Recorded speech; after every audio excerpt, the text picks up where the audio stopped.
congratulations on the movie. I really enjoyed it. Thank you. You know, I get asked a lot to recommend movies, and I hate doing it because it's so subjective and everyone has different tastes. But Yes. this is one of those movies I feel like I can do without worrying about it because it has something for everyone, don't you think? Oh, that's good to hear. Yeah, I hope so. You know, I never thought about it when I was making the movie, other than I was just, you know, I felt like for me, it was something that I would want to go see. And, you know, which is, you know, when you're directing something, you kind of have, that's all you have to go off of. Yeah. Until you start putting it in front of an audience. And then you start screening it for the audience and they start to give you their feedback. And it seemed like different people related to different things in the movie. Sure, and it's something you could bring your kids, you don't have to worry about. Yes, yeah. Which again, I didn't think about when we were making the movie. I thought, you know, I didn't realize, wow, we're actually, this movie is a PG movie. Yeah. And it was never even a focus. It's refreshing this day and age. Yeah. But what was it about the story, the Secret Life of Walter Mitty that made you want to go back and kind of rethink it? You know, it was really this script that I read, because I'd read other versions of the movie that really, I think, were trying to remake the original movie. And that is such a, you know, classic musical comedy from that era, when they did those really well. I didn't feel like that could be sort of improved upon. And what Steve Conrad, who's a really great writer, you know, he wrote The Pursuit of Happiness and The Weatherman, and he just has a really, you know, very grounded, emotional take on things, but also a really funny sense of humor, and it didn't fit into one genre, and it felt like, to me, it was about a guy who was really, you know, at a point in his life where he sort of had to make a decision to do something and really, you know, step into the moment, and I related to that, I think. Yeah. What do you think it is about this James Thurber tale that has people going back to it time and again? Well, it's a very good story. He's a very good writer, that he captured this iconic character, and, you know, there's like a sort of a melancholy in the story, and you know, this nobility to the character, I think. You know, this guy is just sort of like going through his everyday thing with his wife, and nobody really sees him, and she's sort of, you know, being a little snippy with him. But inside, he's this incredible, you know, dashing figure that, you know, that idea of who we are inside our heads that doesn't come out to the world, I think, is something that's very relatable. Sure. And I think that's why it's still around. The original was a little darker, wasn't it? The story? No, I guess so. I mean, just at the end, he sort of pictures himself being shot by a firing squad.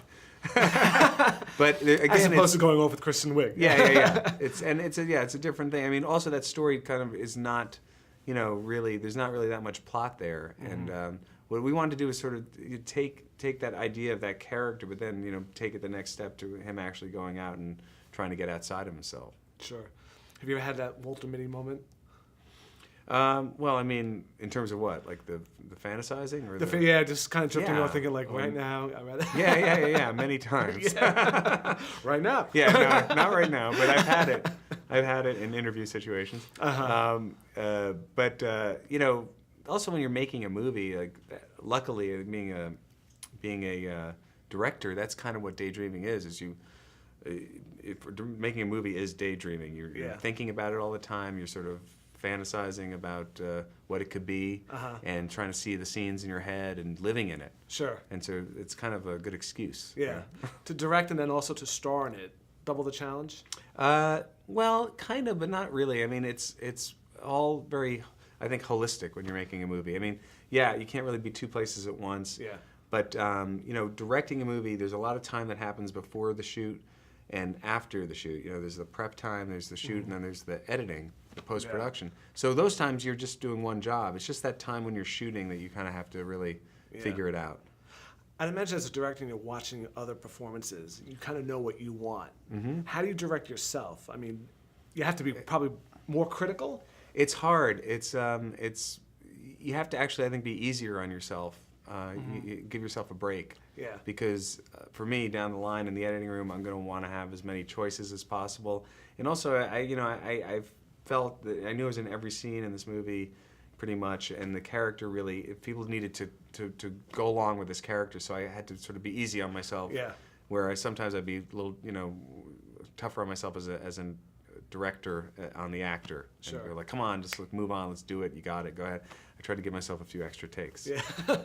One of the things I loved is that he goes and finds his life almost in Iceland. Yeah. It's kind of a strange place to kind of Yeah. Well, yeah. find life and color and Yeah. I mean, he takes himself out of his environment, Yeah. and everything is familiar to him.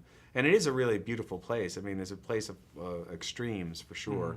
And there's a lot of, there are beautiful barren spots, there are beautiful lush spots. But there's something there, there's a feeling there that, nature there is so, vibrant. And you're just so much a part of it that it kind of takes you outside of yourself a little too. Yeah. What was it like shooting that scene down 6th Avenue? The action Oh, scene?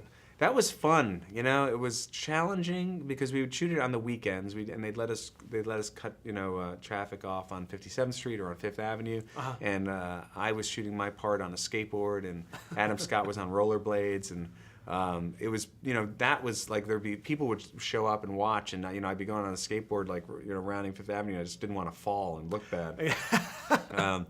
But it was kind of a real, talk about a fantasy, just like have your 5th Avenue all to yourself and just go skateboarding down. And, Yeah. it was really fun. That's almost like a dream come true. Yeah.